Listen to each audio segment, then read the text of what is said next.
एक दिन पत्नी ने अपने पति से बड़े प्यार से पूछा, अगर कभी ऐसा मौका आए कि आपको अपनी माँ और मेरे बीच किसी एक को चुनना पड़े तो आप किसे चुनोगे?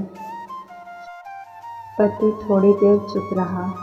उसके चेहरे पर गंभीरता आ गई। पत्नी उसकी आंखों में जवाब ढूंढ रही थी। फिर पति ने धीरे और साफ शब्दों में कहा, मैं अपनी माँ को चुनूंगा। पत्नी चौंकी, थोड़ी आहत भी हुई। उसने पूछा, क्यों? क्या मैं आपके जीवन में इतनी भी अहमियत नहीं रखती?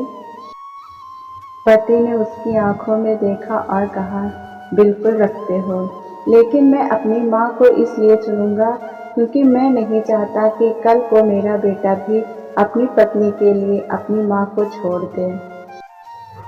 अगर मैं ऐसा करता हूँ तो मैं अपने बेटे को क्या सिखाऊंगा? मैं वो मिसाल नहीं बनना चाहता जिसकी वजह से कल को कोई बेटा अपनी माँ को छोड़ दे। माँ ने मुझे जन्म दिया, पाल पोस कर बड़ा किया। आज जो कुछ भी हूँ वो उसकी वजह से हूँ।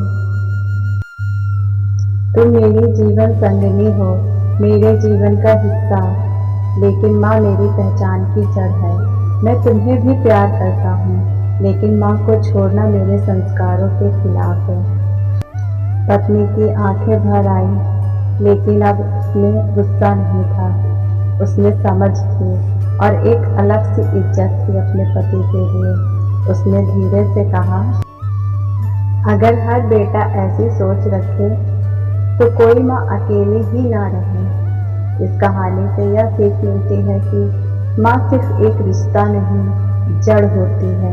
उसे कभी मत छोड़ो, वरना पेड़ भी सूख जाता है। राधे राधे।